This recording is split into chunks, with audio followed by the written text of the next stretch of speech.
بسم الله الرحمن الرحیم. مسلمانان و ڕۆژەوانانی بەڕێز و خۆشەویست لە هەرێمی کوردستان و دەرەوەی سنووری هەرێمی کوردستان لە هەر شوێنێکە هەن، هەروەها جەماوەر و هاونیشتیمانیان بەگشتی ئەسەلام عەلەیکم وەڕەحمەتوڵڵاه الله. بە بۆنەی هاتنەوەی جەژنی ڕەمەزانی مبارەک ئەو مانگە پڕبەرەکەتە پیرۆزبایی لە هەموو لایەک دەکەم. لەخوای پەروەردگار داواکارم ڕۆژوو تاعەتی ئەم مانگە ڕەمەزانەی لە هەموو لایەکمان قبوڵ فەرموو بێ. ئەو تەمەنە کە بوو کورتەی ئێمە لەسەر ئەم گۆی زەویە تەنیا کاتێک نرخ و بەهای پەیدا دەبێت کە ڕوو لە خوابوونی تێدادێ، وەکو خوا دەفەرمێ وما خەلەقت الجن والئینس ئیلا لیعبودون. ئێمە تەنیا کاتێک مەعنا دۆژیانمان پەیدا دەبێت، تەنیا کاتێک ئەو حیکمەتەی خواب ئێمەی بۆ هێناوەتە دی دەیهێرینەدی کە بەندایەتی بۆ خوا بکەیت، کە بەندایەتی بۆ خوش پێشێ لە ئیمان و عەقیدەدا، دواتر لە پەرستشەکاندا، دوای لە ڕەوشەکاندا، دوای لە ئاکارە کۆمەڵاتیەکاندا، دوای لە سەرجەم و زۆر و چالاکیە دینداری و دنیاداریەکاندا بەرجەستەدێت.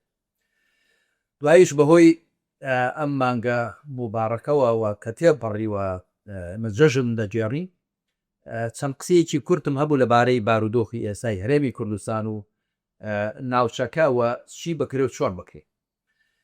بێگومان ئێمە وەکو خەڵکی هەرێمی کوردستان کە بەشێکی لە کوردستانی گەورە و خەڵکی کورد و خەڵکی غەیری کوردی لە بەشەکانی لێگەی کوردستاندا لە مێژە ستەممان لێ دەکرێت و ستەمێکی مێژوویمان لێکراوە، چۆن سێنراوینەوە لە ماپی چارەنووسی خۆمان بێبەش کراوین، بەڵام لەلایەن چیەوە؟ لەلایەن جەلهێزاتە. لە پەیمانی سایکس بیکۆ ئەوە بە ڕسمی بە فەرمی تەبەنی کرا کە کوردستان دابەش کرا بەسەر 4 وڵاتدا، بەڵکو و بەشێکیشی خرایە سەر یەکێتی زۆرگرتی پێشوو. بۆیە حەقی خۆمانە وەکو نەتەوەی کورد و ئەوانی دیکە کە لەگەڵمان لە نیشتیمانەکەماندا دەژین لە تورکمان و عەرەب و یەزیدی و ئاسووری و هەموو ئەوانی دیکە، ماکی خۆمانە ئێمەش وەکو هەموو میلەتانی دنیا، وەکو هەموو گەلانی دنیا لە خاک و ئاوی خۆماندا، لە نیشتیمانی خۆماندا سربەخۆ بین، ئازاد بین، سەربەست بین. هەر هەنگاوێک لەو ڕێدا هەنگاوێکی شەرعیە، بەڵکو ئەرکێکی شەرعیە، نەک هەر شتێکی ڕەوایە، بەڵکو ئەرکێکی سەرشار، وەکو زۆرجار گوتومانە و گوترا. هەر بەو بۆنەشەوە من پیرۆزبایی دەکەم لە یادی جەژنی نەتەوەیی کە ئەویش 21 مارکی هەموو ساڵێکی پێ پیرۆزبایی دەکەم لە نەتەوەی کورد بەو بۆنەشەوە. بەنسبەت ئەوەی کە ئێستا دەبوزەرێ ئەو شەڕ و جێشەڵەی کە ئەمریکا و قەوارەی زایۆنی بە ئێرانیان فرۆشت، لەو بارەوە دەڵێ بە تاکیدەوە زۆمێکی گەورە بوو، چونکە ئەوان لە کاتی دانوستاندا بوو و ئەوە جاری دووەمیش بوو کە لە کاتی دانوستاندا غەدریان کردووەتە پەیمانشتێنیان کرد. ئەوە ستەمێکی گەورە بوو کرا لە ئێران و نەک هەر لە ئێران، بەڵکو لە ناوچەکە هەمووی، چونکە ئێستا وردە وردە شەڕەکە پریشکەکانی هەرێمی کوردستانی گرتوتەوە و عێراقی گرتوتەوە، دەوڵەتانی کەنداوی گرتوونەوە و پاشان لە ئێرانیشدا ئەو هەر لە تەوەی فارس نییە، تورکە لەوێ، بەلوشە، ئازەرە، کوردە، عەرەبی خۆزستانە، هەمووان بەگرێتەوە. بۆیە ئەو شەڕە بەڕاستی شتێکی خراپ و ستەمێکی گەورە بوو لە ئێران و لە کۆی وڵاتانی ناوچەکە کرا، هەتا ئەم لەحزەیە کە هەر خوارد دەزانێت، چونکە ڕۆژ بۆ ڕۆژ فراوانتری دەکەن.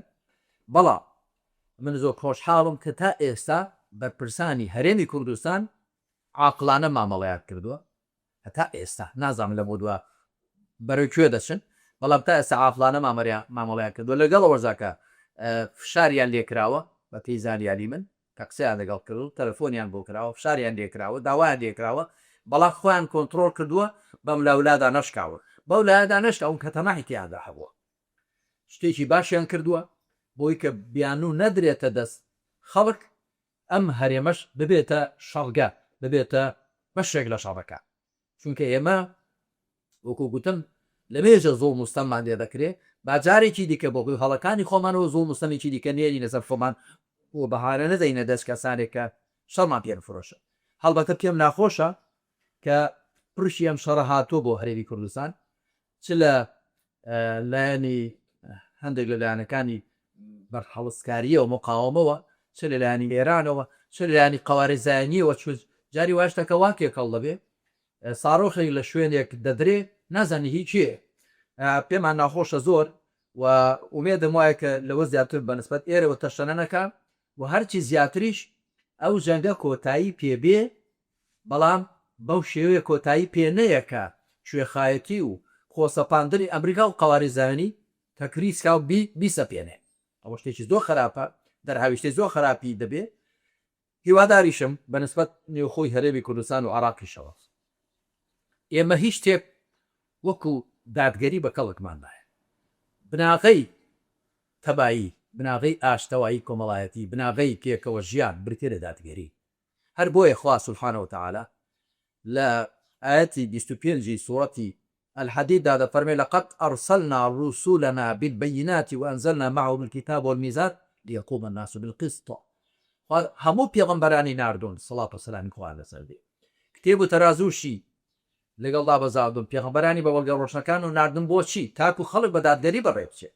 دادگەری لە ڕووی نەتەوەیی، لە ڕووی سیاسی، ئابووری، کۆمەڵایەتی، لە هەموو ڕۆکانەوە. واتە خەڵکەکە وەکو یەک مامەڵەی لەگەڵدا بکرێت کە ئێمە چ لە هەرێمی کوردستان و چ موسڵمانان بەگشتی کوشتەی نادادگەری، چ نادادگەری نێوخۆ، چ نادادگەری دەرەکی، ئەو زۆڵ مستەمەی کە لە جیهانی ئیسلامی لە ئومەتی پێغەمبەر دەکرێت عەلەیهی سەڵات وسەلام لە لایەنی زێر هێزانەوە. بۆیە ئەمن دڵسۆزانە دەڵێم ئەوە هەرتەنیا ئەرکی حکومڕانان دەسەڵاتداران نیە، ئەرکی تاکتاکی میلەتی کوردە، ئەرکی تاکتاکی خەڵکی کوردستانە بە تورکمان و ئاسووری و یەزیدی هەموویانەوە کە هەوڵدەی دادگەری بسەسبێنین. ئەوەی بە خۆمدانی ڕەوا دەبینین بە بەرامبەرەکانیشە ڕەوا ببینین. ئەمە تەمەن بەنسبەت عێراقیشەوە، بەنسبەتەوە حکوومەتی فیدرالیشەوە هەروایە.